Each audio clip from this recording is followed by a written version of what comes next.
नहीं, एक बात मैं कहूंगा और मैं आपको टोकूंगा इस बात पे। जी। मेरी बहन जो मेरे साथ आज यहाँ बैठी हुई है, अगर पूरे पाकिस्तान में कोई खातून, कोई गुलकारा इस प्रोग्राम के लिए बेहतरीन मेहमान हो सकती थी, वो बीबी अजरा जहां है। मैं क्यों? मैं उसकी दलील दूंगा और आपको उसका सबूत देता हूं। अच्छा। सबसे पहले मेरी बहन की रगों में भी वही खून दौड़ रहा है जो मलिका तरन्नुम नूरजहां की रगों में दौड़ता था।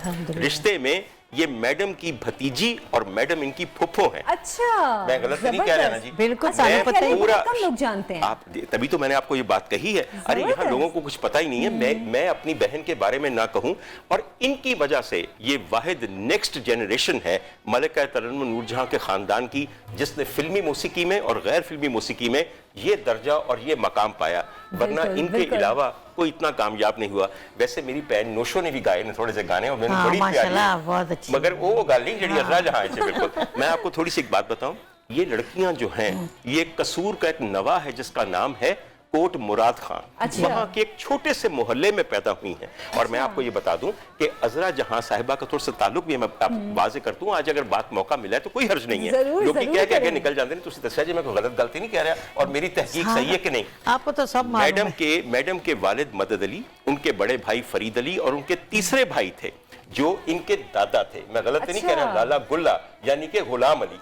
और लाला गुल्ला के आगे से 3 बेटे, लाला मंदा, लाला बस्सा, लाला हैदू, और 2 तियां, हैदर बांदी ते मुबारक बेगम। बिल्कुल। और हैदर बांदी की भी क्या मैं आपको बताऊं कि ये जो इनकी फूफी थी, वो किस दर्जे की अदाकारा और गुलकारा थी। मगर चूंकि मैडम के फर्स्ट कजन थे लाला बस्सा, तो इसलिए वो मैडम इनकी फूफी लगी। और आखिरी बात एक और कहूंगा कि मैं एक आखिरी दलील दे दूं, गल पक्की हो जाए ना जरा। एक चीज हमारे यहाँ अदब के साथ और तालीम के मामले में बहुत बड़ी होती है। ये अपने वालिद की औलाद जरूर हैं, लेकिन ये दुख्तरे मानवी हैं अपने उस्ताद की, जिनका नाम उस्ताद गुलाम मोहम्मद कसूरी था। ये वही साहब हैं जिन्होंने मलिका तरन्नुम नूरजहां को इब्तदाई तालीम कोट मुराद खां में दी। माशाल्लाह दोनों के उस्ताद भी एक हैं। उस्ताद भी एक है। इस तरह ये सिर्फ फुफ्फी और भतीजी नहीं है, ये उस्ताद बहने भी हैं, जो कि बहुत बड़ा दर्जा है। बिल्कुल, मकतब से फारिगुल तहसील कहा जाए तो गलत नहीं होता। एब्सोल्युटली, बिल्कुल। और आपको मैं एक आखिरी बात बता दूं, मैडम के जितने भी मौसीकार थे जो मैडम से इश्क करते थे, उन्होंने मैडम के बाद अगर किसी से इश्क किया है और इनको बेहतरीन धुनें दी हैं, तो वो इनको दी हैं। उनमें मतलब ना नहीं लेंदा, फिर घर बहुत ही बच जाएगी। डॉक्टर साहब ने आखिरी बात की, लेकिन अभी तो बातें शुरू हुई हैं, तो इसलिए हम इसको आखिरी बात तो कह नहीं सकते। आपने भी मैडम के साथ बहुत वक्त गुजारा है, उनके साथ कुछ अपनी यादें भी शेयर करते हैं। आपने माशाल्लाह उनका शजरा नस्ब भी इतना याद किया हुआ है। सही फरमाते हैं सर। मैंने तो मैडम से इश्क किया है, वक्त मेरा बहुत कम गुजरा है। मैं आपको सही बात बताऊं, मेरी उस वक्त उम्र बहुत कम थी।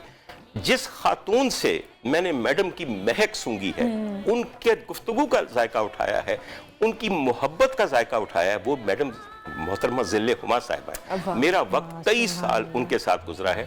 और वो उनकी सबसे बड़ी बेटी थी बीबी अजरा बीबी यहाँ बैठी। बेटा जी, बेटी वही थी, मैं आपको ये बताऊं, बाकी भी हैं। सबसे आर्टिस्ट में प्यार करती थी, वो बहुत करती थी हुमा जी। इस कदर अगर मैडम का परतौ था, आप यकीन कीजिए कि मैंने मैडम को जाना सही जो है वो बीबी जिले हुमा के जरिए है, और उसके बाद इन लोगों के जरिए। ये वही खानदान है। आप कहते हैं कि खाना एक बड़ी अहम चीज है, गाने के साथ दूसरी चीज के लिए खाना। मैं आपको बताऊं कि दर्जनों हॉट पॉट ऐसे हैं कि जो बीबी अजरा जहां के पकाए हुए बेहतरीन करेले गोश्त और धनिया गोश्त और मेथी गोश्त से भरे हुए मैडम के यहाँ गए और कभी वापस ना आए। डॉक्टर साहब, मैं कहीं पढ़ रही थी कि जो जिले हुमा साहिबा हैं, ज़ाहिर उनकी बड़ी बेटी थी, और मैडम जब जाती थी कहीं किसी फंक्शन में, शो में, तो अपने बाकी तमाम बच्चों को उनकी सपोर्ट करके जाती थी, और वो उनका बिल्कुल माँ की तरह ख्याल रखती थी। एब्सोल्युटली। आप यकीन कीजिए कि माशाल्लाह बाकी बेटियां भी 3 बेटियां और हैं, और बहुत अच्छी बच्चियां हैं। मैंने जितनी हुमा जी को कुर्बानी देते देखा है, मैंने जिस किस्म की मोहब्बत उनको अपनी बहनों से करते देखा है, हालांकि बाप मुख्तलिफ थे, लेकिन उनके सामने बैठ के कभी महसूस होता था कि 2 अलग बाप हैं। एक मैं आपको बात बताऊं मैडम की, एक दफा ये मेरे सामने का वाकया है, कराची का वाकया है। कोई चीज थी छोटी सी, उसका मैं जिक्र करूं। वो किसी मजबूरी की तरफ से, मजबूरी की वजह से मैडम ने अपनी एक और बेटी को दे दी। और हुमा जी का दिल हल्का सा जरा अपने खराब हुआ, तो उनका चेहरा देखकर उन्होंने बड़े ही प्यार से हुमा जी की थोड़ी पे हाथ रखा और कहने लगी, हुमा मैं तेनू जो दे चली है ना, ए चौकटी, वो होर किसे को नहीं, यानी कि मैं अपनी सूरत तुम्हें दे गई हूँ। बिल्कुल। और वाकई आप यकीन कीजिए, जब हुमा जी ने गाना शुरू किया, और मैडम को बता के गाना नहीं शुरू किया, अलग से गाना शुरू किया, तो लोगों ने बातें की, और मुझे याद है कि एक जगह कहने लगे कि देखें हुमा, हम आपका गाना नहीं सुनने आए, हम आपको देखने आए। कहने लगे चलो मेरा गला ना सही, मेरा मुंह सही। वाकई वो बिल्कुल मैडम की कॉपी थी। मैडम की कॉपी, और यकीन कीजिए जिस किस्म की उन्होंने अपनी माँ की याद को जिंदा रखा है। बेटा मैं आशा तुम्हें बताऊं कि जब तक हुमा जी जिंदा थी, खुदा ताला उन्हें करवट करवट जन्नत नसीब करे। हर साल मैडम की 2 बरसियां होंदियां सर, यानी कि एक वो रमजान में करती थी और एक दिसंबर में करती थी। आप यकीन कीजिए उसके बाद हम जैसे तो नालायक तरीन लोग हैं, हम किसी और को भी तौफीक नहीं हुई कि मैडम की याद में कोई बरसी की जाए। आपकी बड़ी मेहरबानी है कि आपने ये प्रोग्राम किया, और खुदा आपको इसकी जज़ा दे। बड़े लोगों की याद को मनाना छोटों को भी बड़ा कर देता है। वो मेरे पप्पू थे, हम कसूर में ही थे, हमारे पास कसूर आया करते थे और कहना, मेरी मामा को बोलना मुझे मकई की रोटी और साग खिलाओ। अच्छा। वो खाया करना और बैठ के गप्पे शप्पे लगाना। एक बार बोला, मेरे पापा को बोला, लाला अजरा मैनू दे दे। अच्छा। मुझे दे दो अजरा, मुझे मांगा तो मेरे वालिद ने बोला ना, ये मैंने पर्स उठाने के लिए नहीं भेजना, ये मेरी प्यारी बेटी है। वैसे आपकी भी बेटी ले जाओ, कोई ऐसी बात नहीं। क्योंकि पहले भी वो होते थे ना उनके पास, नोशो जी, वो भी मेरा प्यो बड़ा कही है। इसे जरा महसूस कीजिए, जो फनकार है ना, अगर उसमें गैरत नहीं ना तो फिर कुछ भी नहीं है। तो मेरा वालिद बहुत अकड़ वाला था, बॉडी बिल्डर था। अच्छा। हाँ, तो शुरू से ही बस साथ ही रहते थे। रियासत इंदौर गए थे जी, इंदौर की रियासत में, रियासत के इंदौर में गए थे। उधर एक प्रोग्राम था, तो छोटी थी, तो वहाँ फूफो ने गाया। उनका एक वो रियासत इंदौर के नवाब जो होते हैं ना, उनका एक शेर था। अच्छा। वो सीढ़ी में बांधा हुआ था। ये छोटी थी, मतलब 10-12 साल की। बिल्कुल सही। हाँ। तो वैसे गई तो उनको शेर को छेड़ दिया। अच्छा। तो उससे वो धाड़ा कि ऐसे झपटा के जल्दी से मेरे पापा जी ने बचा लिया। अच्छा। तो उसकी गर्दन को ऐसे झटका लगा, वो वहीं ख़त्म हो गया। हाँ, उनका तो अल्लाह ने बचा दिया। सही बात है, मेरे पापा ने बचाया। मतलब फैज़ अहमद साहब की अपनी एक शोहरत, अपनी जगह, लेकिन उन्होंने 4 चांद लगा दिए उनकी बिल्कुल शोहरत बिल्कुल, को। ये तो वाकई ऐसी बात है। लेकिन सिर्फ फैसा पर तस्करा क्या, मैडम को मैं कहता हूं कि उनका लम्स मायादास का लम्स था। मायादास कौन होता है? मिट्टी को हाथ लगा दिया तो सोना बन गया। आप फैज साहब तक आई हैं, जरा पीछे चलते हैं। एक साहब थे, फ्रूट बेचते थे बंबई के अंदर, और पेशावर से आए थे बेचारे, वहां से पनाह गज़ी होके। आप यकीन कीजिए, वो जब तक मैडम के साथ फिल्म जुगनू में ना आए, और मैडम के साथ एक ही फ्रेम में उन्होंने यहाँ बदला वफा का बेवफाई के सिवा क्या नहीं पिक्चराइज कराया, और उनके हीरो नहीं बने, वो दिलीप कुमार ना बन सके। अच्छा। आप फैज़याबी की बातें कर रहे हैं। यकीन कीजिए, किसी गैर मारूफ मौसीकार की एक धुन गा दी, और जिंदगी भर के लिए उस मौसीकार का असासा हयात और मताए हयात वो धुन बन गई। मैं कितनी ही मिसालें आपको दे सकता हूँ। उसके अलावा आप यकीन कीजिए, इन खातून के बारे में एक बात कहना चाहता हूँ। आपने कहा कि वो यादें शेयर करें, मैं इनकी बातें आपको शेयर करूं जो आज के लोगों के लिए एक सबक भी है। अदब पहला करीना है मोहब्बत के करीनों में। मैं बड़े शौक से बीबी को मिलने इनके घर जाता हूँ, और वहाँ जो बेहतरीन चीजें, तरवी गोश्त पक्का सी पिछली बारी ये मुंह नहीं सी रहा, मगर जो असल चीज मेरे दिल को घायल करती है, आप इनके घर जाइए, ड्राइंग रूम में सामने एक बहुत बड़ी तस्वीर लगी हुई है। उसमें बीबी अजरा जहां है नीचे, और ऊपर इनकी फुफ्फो इनके साथ है। जो इनकी आंखों में अदब और मोहब्बत है, और जो उनकी आंखों में शफकत है, वो देखने की चीज है।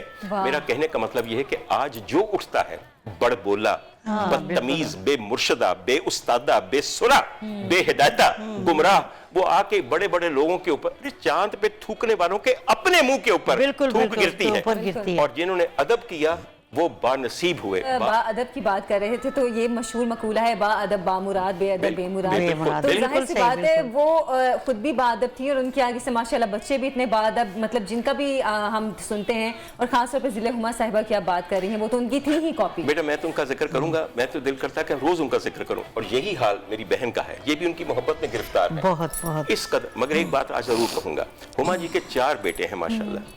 खुदा की कसम, मैंने अगर माँ की दुआ किसी को लगते देखा है ना तो उन चारों बेटों को लगते देखा है। मोहम्मद अली भट्ट, अहमद अली भट्ट, मुस्तफ़ा, कुकी। आज आप यकीन, मैं एक बात बुरा ना मनाइएगा मेरी बात का, हमारे यहाँ कहा जाता है कि ब्रोकन होम्स के बच्चे कामयाब पेयर्स नहीं बनते शादी में, यानी कि जिनके माँ बाप में तलाक हो जाए। इस वक्त मेरी नजर में, और खुदा ताला उनको हमेशा शादो आबाद रखे, 4 बेटे जो अपनी बीवियों के गर्विदा हैं और नेक तरीन लड़कियां उनके निकाह में हैं, वो हुमा जी के 4 बेटे हैं। और ये अच्छी तरबियत, सर ये दुआ है, तरबियत नहीं, ये दुआ है। दुआ के माँ आगे की जो दुआ आती है, माँ की जो दुआ, माँ की दुआ, इसलिए हुमा जी को उनकी माँ की दुआ लगी है। और हुमा जी की दुआ उनके बेटों को लगी। मैं ये बातें इसलिए कह रहा हूँ, आप गाना नहीं सीख सकते, आप मलिका तरन्नुम नूरजहां नहीं बन सकते, आप उनकी जिंदगी से सबक ये ले सकते हैं कि किसी बड़े की दुआ लें। अपने काम में जो भी आप काम करते हो उसे गैरत से कीजिए। माँ जी मेरे घर आई, इतना मेरे से प्यार करती थी, तो मजाजन फिल्म मेरी उस वक्त हिट हुई थी। अच्छा, तो कहती है जरा ये तूने क्या गा दिया है, मेरे माशाल्लाह माशाल्लाह।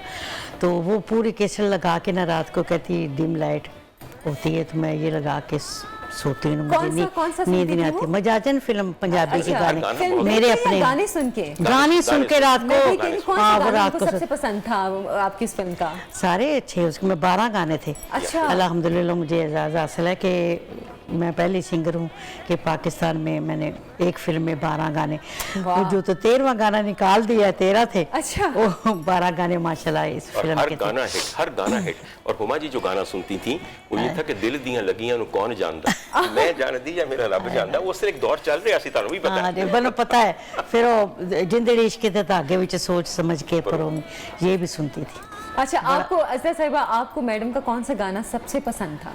मैं ये कह नहीं सकती कि उनके किसी गाने में से सिलेक्ट करें, क्योंकि उनके हर गाने बेमिसाल थे। मैडम जी को वो तो पाकिस्तान के तो सारे गाने, एक उठाओ दूसरा उठाओ, सारे ही अच्छे हैं, बुरा तो कोई गाना नहीं सुनती। और आपको वो कि हाँ ये सुन के बुरे वो गाने मैं बता सकती हूँ जो पंजाबी दौर आया था, गनासे वाले गाने, ये जो गुजरों की फिल्में थी। बस ये वक्त के साथ चलना तो पड़ता है, बिल्कुल चलना पंजाबी दौर था।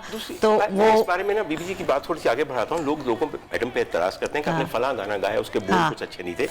मैडम शायरा नहीं थी, मैडम प्रोड्यूसर नहीं थी, म्यूजिक कंपोजर नहीं थी, मैडम गुलकारा थी। आपने, मैं एक ऑर्थोपेडिक सर्जन हूं, मैंने पहले बता दी कि वक्त को उसको देखना पड़ता है। मगर क्या मैडम ने अपना फर्ज पूरी तरह निभाया कि नहीं? एक गाना था ख्वाजा परवेज साहब का लिखा हुआ, ठीक है, मेरी वैल दी कमीज आज पाट गई है। कभी आपने सोचा है कि ये गाना शुद्ध दरबारी में है?